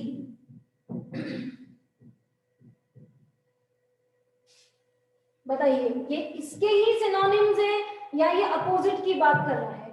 किसकी बात कर रहा है सोचिए, एक बार बोल के देखिए, एक बार पावर वर्ड को सोचिए। पावर, जैसे कोई डेली लाइफ के एग्जांपल में पावर जोड़ के देखिए, फिर बताइए खुद के लिए बात होती है दूसरों के लिए। एबिलिटी वर्ड को सोच के देखिए, एबिलिटी वर्ड पर वर्कआउट करना है तो आंसर आएगा, पावर वर्ड पे वर्कआउट करना है तो आंसर आएगा, टेंडेंसी पर वर्कआउट करना है तो आंसर आएगा। बताइए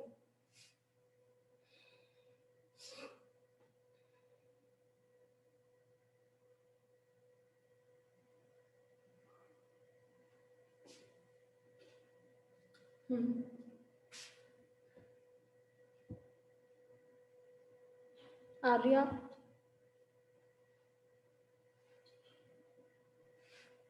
ma'am this is for reducing agent. सारे वर्ड्स?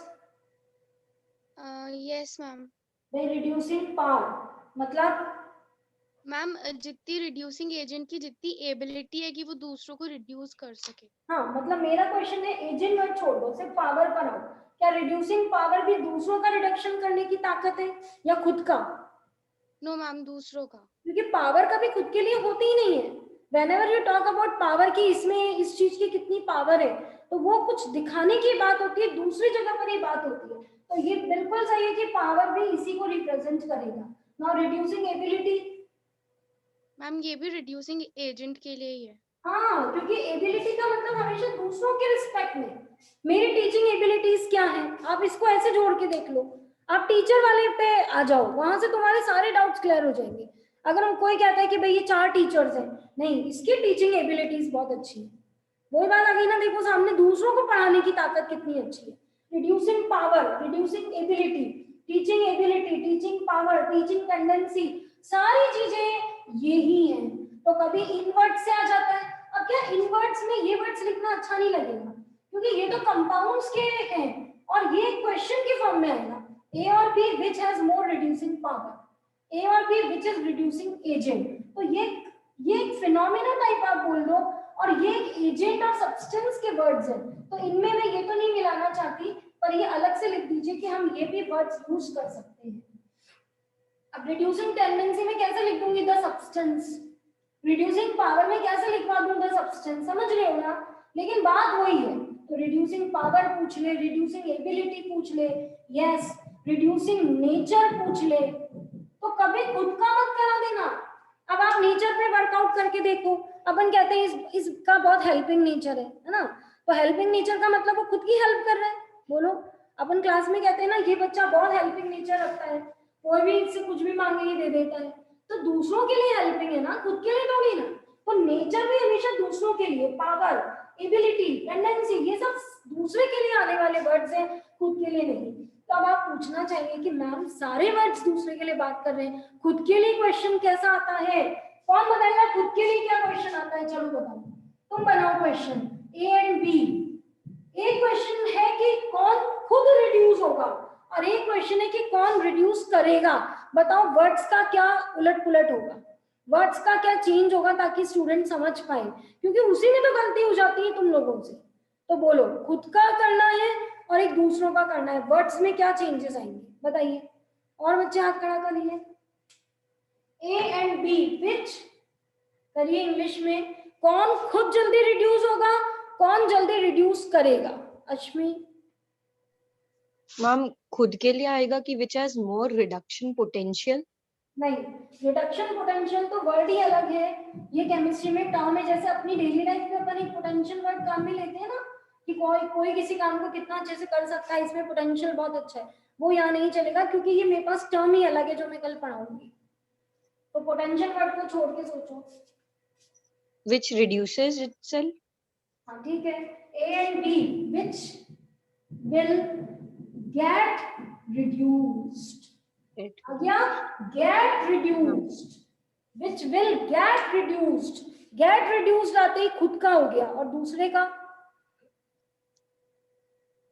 का करवाना है तो बोलो, which will have more reducing tendency or reducing ability, reducing power, which is better reducing agent, which is better reducer, which is better reductant, है ना। yes ma'am। ये सारे वर्ड दूसरे के लिए हैं, तुम खुद अप्लाई कर लो डेली लाइफ से। एक चीज है जो खुद के लिए बात करती है, गेट वर्ड जब आता है, which will easily get reduced, get reduced खुद का, उसमें तो खुद का देखना है, और reducing power, ability, nature, tendency, और लगा दिया, एजेंट लगा दिया, एंट लगा दिया, ये सारे वर्ड्स जो होते हैं वो दूसरे के लिए बात करते हैं। तो एक सेकंड में आपका पूरा आंसर गड़बड़ा जाएगा अगर आप इस डिफरेंस को मेंटेन नहीं करोगे, खुद का पूछना है या दूसरों का पूछना है, ठीक है, नोट करिए। इसी तरह से यहाँ पर oxidising power, oxidising nature, oxidising tendency, oxidising ability, और खुद के लिए which will easily get oxidized, right, note करिए।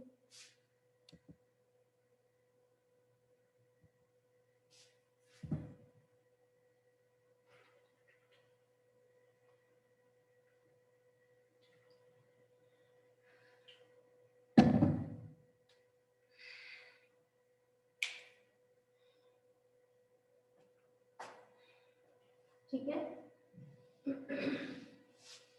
4 टर्म्स हो गई अपनी, ऑक्सीडेशन हो गया, रिडक्शन हो गया, ओए हो गया, आरए हो गया।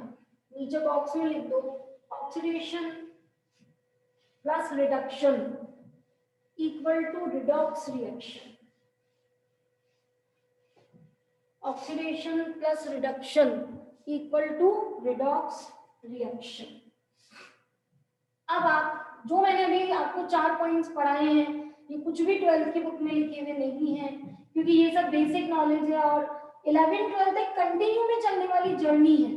तो जो चीजें इन्होंने 11 की एनसीईआरटी में लिख दी है, वो कुछ भी आपको 12th में नहीं मिलने वाला। उसके लिए लिख देते हैं कि 11th में उस पेज नंबर पे जाके पढ़ लो। तो मैंने आपको पूरा पढ़ा दिया, वो 4 टॉपिक्स जो हमें नीडेड थे आगे बढ़ने के लिए। अब यहाँ से 12th की बुक में स्टार्ट होता है, ठीक है। 5th टॉपिक लिखिए इलेक्ट्रोड्स। इलेक्ट्रोड किसे कहते हैं? बहुत बार आपने सुना होगा टीचर से कैथोड एनोड, 2 इलेक्ट्रोड होते हैं। क्या आप मुझे बताएंगे इलेक्ट्रोड का मीनिंग क्या होता है? What is electrode? अगर कोई वाइवा में हमसे पूछ ले इलेक्ट्रोड का डेफिनेशन बताइए तो हम क्या बताने वाले हैं? व्हाट इज इलेक्ट्रोड बताइए। चंच, what is electrode? Ma'am, from which electron flows? From which electron flows मतलब जिसमें से इलेक्ट्रॉन फ्लो होता है। Yes, ma'am. Yes, ma'am. ठीक है, लीन बताएं। Ma'am, that have tendency of transferring electrons. Okay, ठीक है, that have tendency of transferring electrons. Ayush?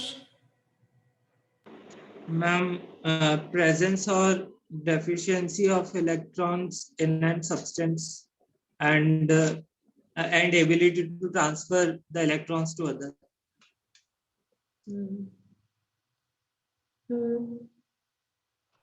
Conductor attached to a battery terminal. ठीक है, conductors attach to battery terminal. Vishakha? Ma'am, they are ma'am, which conduct electron? Which It is conduct? a passage. ठीक है, ठीक है, जितना आप लोगों ने पढ़ा है अभी तक इलेक्ट्रोड के बारे में सही है, क्योंकि आपके दिमाग में जो पिक्चर अभी बन रही होगी, मैं सही हूँ?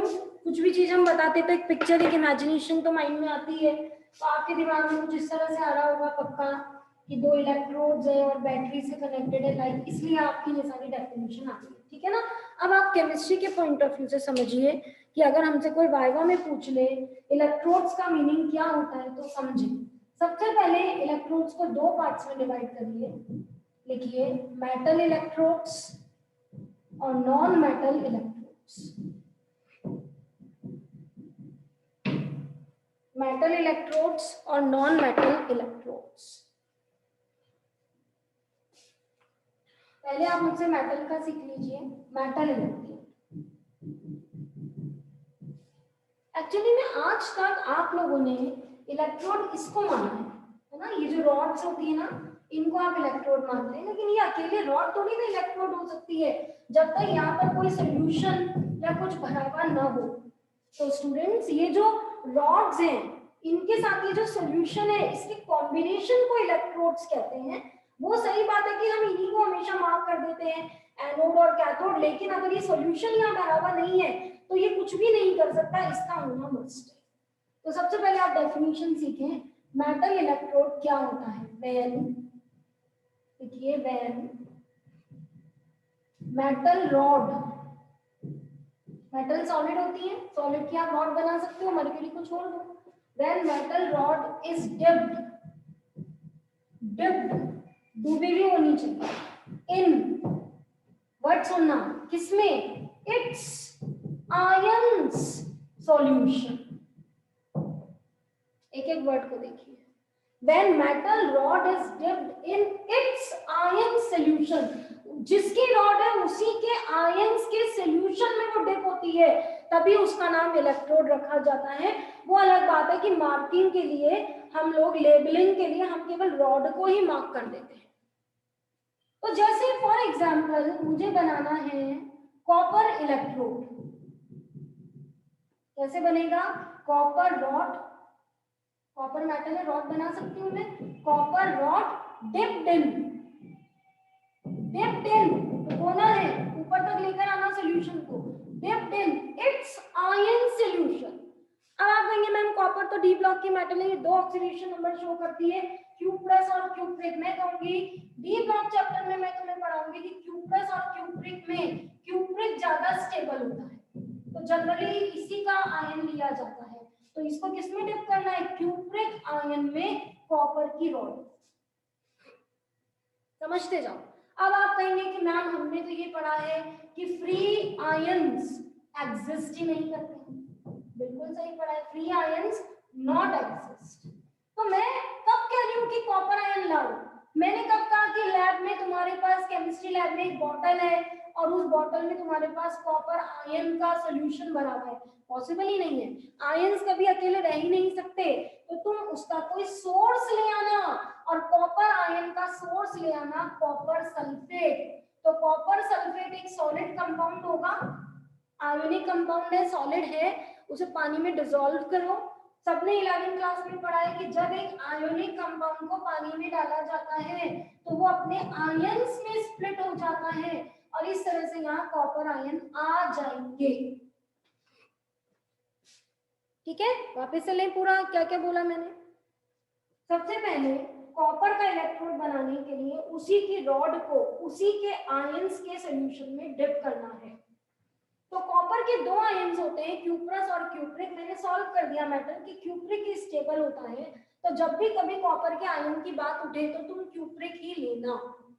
अगली बात उठी कि मैम मैं क्यूप्रिक कहाँ से लूंगा, आयंस तो कभी फ्रीली रहते ही नहीं है क्योंकि आयंस पे चार्जेस है और चार्ज स्पीशीज कभी एग्जिस्ट नहीं करती। मैंने कहा मत लेना, उसको रखने वाला कोई आयोनिक कंपाउंड उठाना, और वो आयोनिक कंपाउंड वाटर सॉल्यूबल होना चाहिए। कहीं ऐसा ना हो कि तुम्हारा सारा फोकस बस इस बात पर रह जाए कि मुझे तो वो आयन वाला कंपाउंड लेना है, तुमने ये सोचा ही नहीं कि वो मुझे वो आयन दे भी पाएगा या नहीं। फॉर एग्जाम्पल मैंने कहा सिल्वर इलेक्ट्रोड बनाओ, तुमने कहा सिल्वर इलेक्ट्रोड, मेटल का इलेक्ट्रोड, मैम ने बताया था मेटल की रॉड लेना और मेटल की रॉड को उसके आयंस के सॉल्यूशन में डिप कर देना, और आयन तो मिलते नहीं है तो कंपाउंड ले लो। अब तुमने कहा AgCl ले लेता हूँ, तो तुमने लिख दिया सिल्वर की रॉड को AgCl में डुबो दो। अब तुम्हारा काम होगा ही नहीं क्योंकि AgCl तो PPT होता है, AgCl तो व्हाइट कलर का PPT होता है, AgCl में Ag प्लस आयन तुम्हें मिलने ही नहीं है, तो तुम्हें सॉल्ट भी सोच समझ के सेलेक्ट करना है। तो यहाँ पर हम लेते हैं AgNO3, और AgNO3 बहुत अच्छा आयोनिक कंपाउंड है, बहुत अच्छे से वाटर में डिसॉल्व होकर आपको Ag प्लस आयन सप्लाई करेगा। अब परेशान ना हो कि मुझे कैसे पता चलेगा, जैसे जैसे अपन आगे बढ़ेंगे सारे जो कॉमन एग्जाम्पल चलते हैं वो आपके पास आते जाएंगे। ऐसे परेशान ना हो कि फेस पता नहीं हुई तो क्या होगा, हो जाएगी पता। ऐसा ना हो कि कोई अननोन आ गया, मुझे उसका कंपाउंड ही नहीं आता, तो हो जाएगा। मैं इस तरह से आपका डिजाइन करूंगी सॉल्व एग्जाम्पल के थ्रू या प्रैक्टिस के थ्रू कि हम मैक्सिमम को कवर कर लेंगे। तो जैसे कॉपर का याद कर लो, कॉपर सल्फेट लिया जाता है, सिल्वर का याद कर लो, सिल्वर नाइट्रेट लिया जाता है, ऐसे हम एग्जाम्पल्स के थ्रू कवर कर लेंगे। ठीक है, तो वापस से सीखते हैं। सबसे पहला पॉइंट, पहले डेफिनेशन लिख लो सब लोग। क्या डेफिनेशन लिखी? Metal rod is dipped in its ions solution. लिखा metal rod is dipped in its ions solution. Example में फर्स्ट जो मुझे लेना है वो लेना है कॉपर इलेक्ट्रोड। कॉपर की रॉड ले लो, कॉपर की रॉड को डिप करना है उसके आयंस के सॉल्यूशन में। एक काम स्टूडेंट कर सकता है कि आयन लिख दे, कोई दिक्कत नहीं लिखने में, कॉपर 2+ लिख दो और आयन के नीचे एक्वस लिख देना, कॉपर के नीचे सॉल्ट। मतलब it is a very good practice. जिस तरह से हम कहते हैं ना कि अगर हम चाहते हैं कि हमारी कॉपी बोर्ड में 95 अबव वाली बने, तो जो एक प्रेजेंटेशन होता है, जो एक सामने वाले पर इंप्रेशन होता है, हमेशा फेजेस लिखने की आदत डालिए। चाहे आप डी ब्लॉक पढ़ रहे हो, चाहे आप पी ब्लॉक पढ़ रहे हो, चाहे आप ऑर्गेनिक पढ़ रहे हो, चाहे आप इलेक्ट्रोकेमिस्ट्री, कभी भी रिएक्शंस आए फेजेस लिखने की हमेशा आदत होनी चाहिए। इसको आदत बना लीजिए कि लिखते ही आपकी हैबिट में कि फेज आप लिखते ही लिखते हो। अगर आप चाहो तो इसको यूं भी बना सकते हो।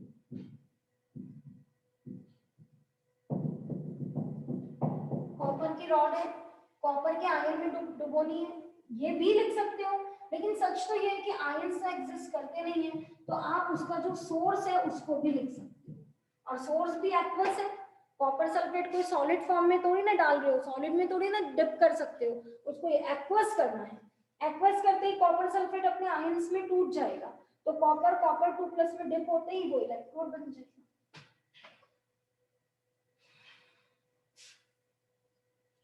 अब है नोटेशन, इसको रिप्रेजेंट कैसे करते हैं?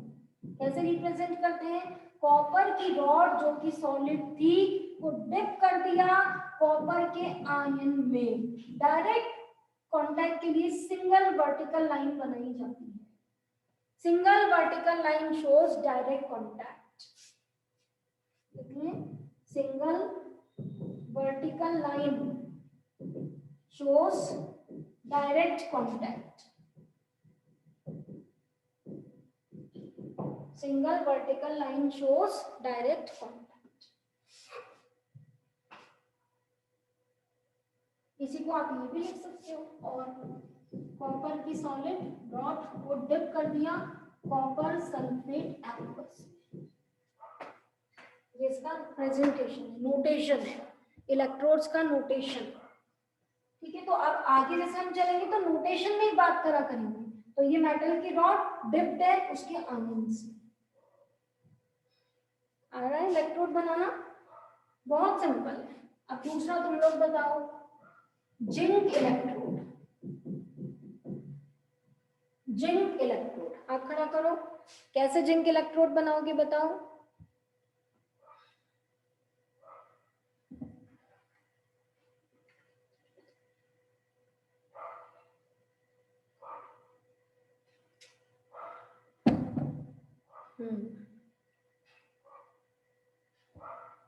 बोलो।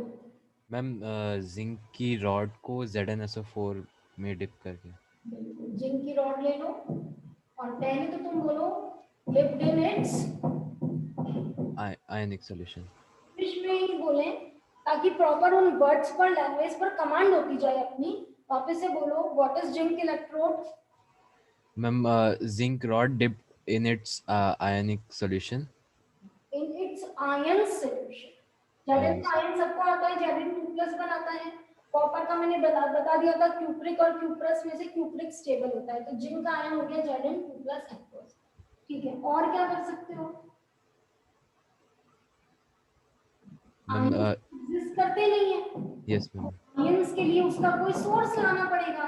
सोर्स कोवलेंट कंपाउंड होगा या आयोनिक कंपाउंड? Ionic compound.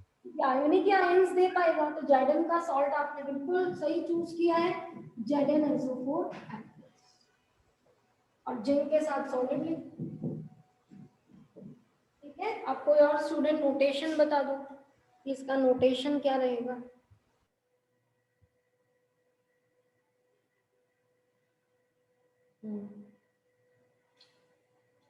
गरिमा बताओ बेटा नोटेशन।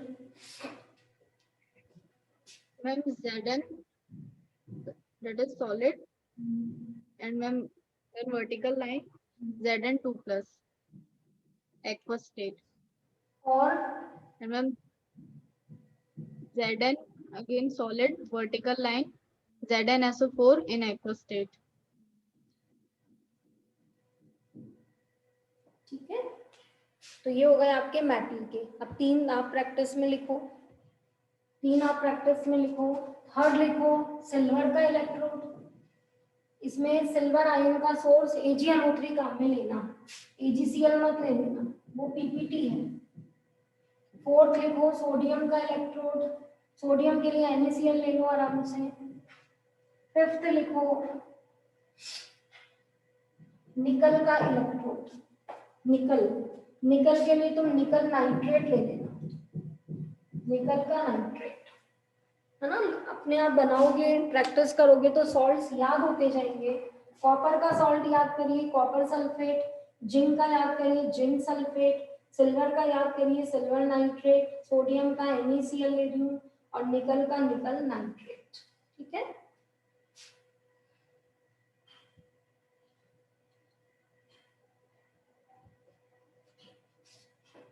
बस। अब आज की क्लास का लास्ट पॉइंट, नॉन मेटल के इलेक्ट्रोड। अब आज तो बिकॉज फर्स्ट क्लास है तो आज तो मैं आपको ये सिंपल होमवर्क ही दे सकती हूँ, और फिर साथ ही साथ आपको जो शीट मिलेगी उसके क्वेश्चंस करते जाना। अभी तो जो होमवर्क दिया है ऑक्सीडेशन रिडक्शन की रिएक्शन, 3 ये इलेक्ट्रोड, बाकी सारा याद करना। और एक और सीख लो लास्ट, नॉन मेटल के इलेक्ट्रोड। नॉन मेटल इलेक्ट्रोड में सबसे फेमस जो है वो ले लेते हैं हाइड्रोजन का इलेक्ट्रोड। सब जानते हैं हाइड्रोजन एक नॉन मेटल है, तो हाइड्रोजन इलेक्ट्रोड बनाना सीख लें। कौन बताएगा कि मेटल के इलेक्ट्रोड जैसे बनाए वैसे हाइड्रोजन का बनाने में क्या दिक्कत आती है कि इसको अलग से पढ़ना पड़ रहा है? क्या दिक्कत आ रही है कि इसको अलग से पढ़ना पड़ रहा है? इसको भी वैसे ही क्यों नहीं बना देते जैसे कि हमने उसके बनाए थे? इसमें ऐसा क्या इशू खड़ा हो गया कि हमें इसे अलग से डिस्कस करना पड़ेगा? बताइए, हाइड्रोजन इलेक्ट्रोड में अलग से क्यों बात करनी पड़ रही है? अक्षत? Ma'am, we cannot have an hydrogen strip, therefore we have to use hydrogen gas. हाँ, क्योंकि हाइड्रोजन रूम टेम्परेचर पर क्या है? गैस। और अभी तक हमने जितने लिए वो मेटल्स थी, वो रूम टेम्परेचर पर सॉलिड थी, तो सॉलिड की मैं रॉड बना सकती हूँ, गैस की कैसे बनाऊंगी?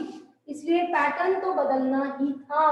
जो पैटर्न एक मेटल के इलेक्ट्रोड बनाने का था, वो पैटर्न एक नॉन मेटल या यूं कह लो जो गैसियस स्टेट में है उसके बनाने का कैसे हो सकता है? तो अब आप सीखिए, आपको प्रॉब्लम पता चल गई ना, अब आपको समझ आएगा कि काम कैसे होगा। हाइड्रोजन का इलेक्ट्रोड हाइड्रोजन की गैस होती है, रॉड नहीं बनाई जा सकती, इसलिए स्टार्ट करिए मेरे साथ। सबसे पहले प्लैटिनम का एक वायर लीजिए, साथ साथ बनाते जाओ। प्लैटिनम का वायर, एक चीज मैं बताती हूँ तो आपको और आसान हो जाएगा। ये जो इलेक्ट्रोड्स आपने बनाने सीखे, ये तो सबको मालूम है ना कि हम लोग इलेक्ट्रोकेमिस्ट्री पढ़ रहे हैं, और इलेक्ट्रोकेमिस्ट्री में जो बैटरीज होती हैं उनमें रिएक्शन होती है ऑक्सीडेशन एंड रिडक्शन। तो ये जो तुमने इलेक्ट्रोड बनाई बच्चों, उसकी रॉड को उसके आयंस में डिप किया है, तो तुम ध्यान रखो ये जो सरफेस है ना, ये दोनों के बीच की ये जो सरफेस, यहाँ पर ऑक्सीडेशन और रिडक्शन के काम होंगे। ये जो सरफेस है यहाँ ऑक्सीडेशन और रिडक्शन के काम होंगे। तो क्या मेटल के इलेक्ट्रोड में मुझे वो सरफेस मिल पाई? मिल पाई, क्योंकि वो मेटल्स थी, वो सॉलिड थी, उनकी रॉड बनाना पॉसिबल था। तो रॉड और आयंस के बीच में एक बाउंड्री आ रही है जहां पर मेरा ऑक्सीडेशन और रिडक्शन का काम हो पाएगा। Now what about this? ये तो गैस है, यहाँ पर मैं कहां से एक बाउंड्री लाऊं, एक सरफेस लाऊं जहां मेरा ऑक्सीडेशन और रिडक्शन का काम हो? तो साइंटिस्ट लोगों ने कहा कोई दिक्कत नहीं है, ये तो नहीं दे सकता सरफेस, लेकिन आप प्लैटिनम को चूज कर लो, क्योंकि प्लैटिनम एक नोबल मेटल है, प्लैटिनम एक इनर्ट मेटल है, इसलिए वो मुझे सरफेस तो प्रोवाइड कर देगी और खुद रिएक्शन में हिस्सा नहीं लेगी। इसलिए उन लोगों ने प्लैटिनम को चूज किया।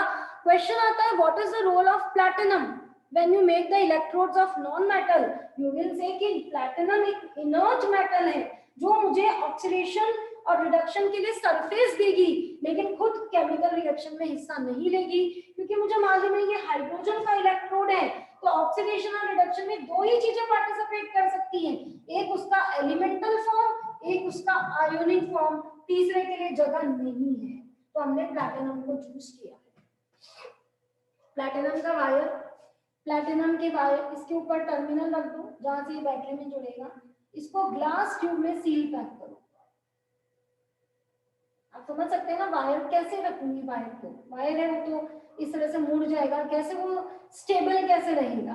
तो फिर दूसरा अरेंजमेंट निकाला कि एक काम करो, बहुत सारा पोर्शन तो इसका ग्लास ट्यूब में सील पैक करो और नीचे आप एक इसका पोर्शन रखो जिसका नाम है प्लैटिनम फॉइल। ये वो मेन हो जाएगा जैसे वहां रॉड काम करेगी, क्योंकि वायर तो कैसे रुकेगा, समझ रहे हैं ना आप? तो वायर को ग्लास ट्यूब में पैक कर दिया और नीचे इसके साथ प्लैटिनम की एक फॉइल अटैच कर दी। ठीक है, अब ये जो है इसके चारों तरफ आपको हाइड्रोजन गैस को पास करना है। यहां पर हाइड्रोजन गैस की एंट्री दिखा दो।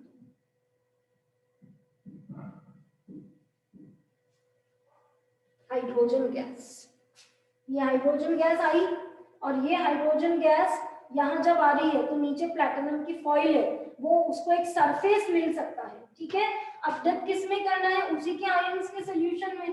तो हाइड्रोजन का आयन बताया था ना H+, तो इसको डिप कर दो H+, और H+ एक्वस भी लिख सकते हो, चाहो तो उसका सोर्स लिख सकते हो, तो HCl लिख लो। आया बनाना? कैसे बनाते हैं?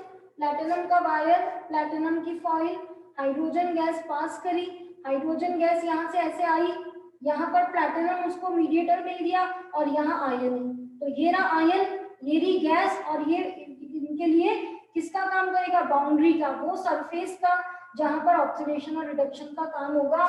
जैसे यहाँ रॉड में काम होता था, यहाँ रॉड में होता था ना, वैसे यहाँ प्लैटिनम फॉइल पे सारा काम हो जाएगा। What is the role of platinum foil? यहाँ लिख दें, इट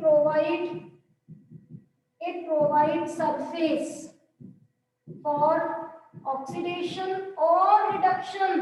बच्चों never write oxidation and reduction, क्योंकि एक इलेक्ट्रोड पर एक ही काम होता है, या तो ऑक्सीडेशन या रिडक्शन। बहुत सारे बच्चों को यहाँ मालूम होगा 2 इलेक्ट्रोड होते हैं, एक का नाम होता है एनोड और एक का कैथोड।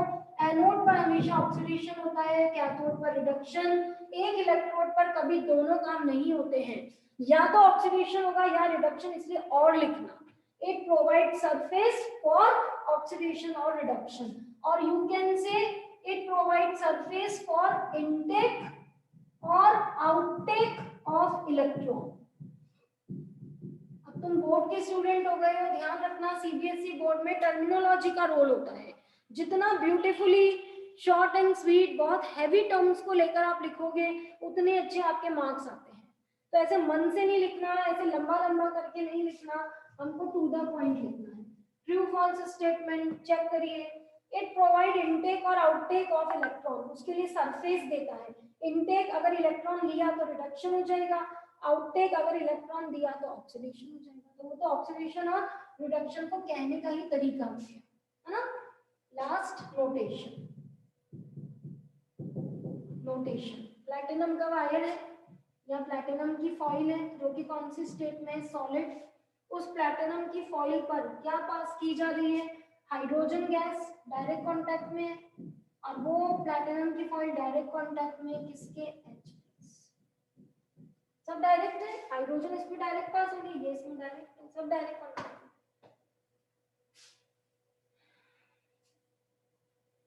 आपकी बुक में नहीं है, बाकी ध्यान रखिए, single vertical line can be replaced by comma. जो डायरेक्ट कांटेक्ट की सिंगल वर्टिकल लाइन है ना, उसकी जगह कॉमा भी लगाया जा सकता है। तो जैसे हमारी कई बुक्स में हमने ऐसे दे रखा है, प्लैटिनम के ऊपर कॉमा लगा देते हैं, हाइड्रोजन गैस पास हो रही है और वो डायरेक्टली डिप्ड है H+ एक्वस। एक ही बात है, कॉमा और वर्टिकल लाइन एक दूसरे की जगह आ सकती है।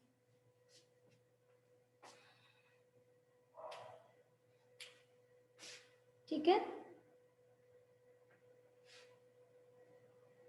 देखिए रेगुलर टाइम जो क्लास का रहता है ना वो 2:30 to 4 है। वो तो आज मैंने 2 o'clock स्टार्ट किया है, बाकी मेरा रेगुलर टाइम जो और आपके सारे क्लासेस के साथ सेट है, ताकि आप कहीं भी फिजिक्स मैथ्स पढ़ें बायो तो आपका क्लैश ना हो टाइम। तो ध्यान रखिएगा मेरा टाइम 2:30 to 4 है कल से। 2:30 आई विल स्टार्ट, 4 o'clock मैं आपको फ्री कर दूँगी। ठीक है, आज कुछ बच्चों ने लिखा है 3:45 उनकी क्लास है, तो अब मैं छोड़ रही हूँ आपको। आज का लेक्चर यही खत्म।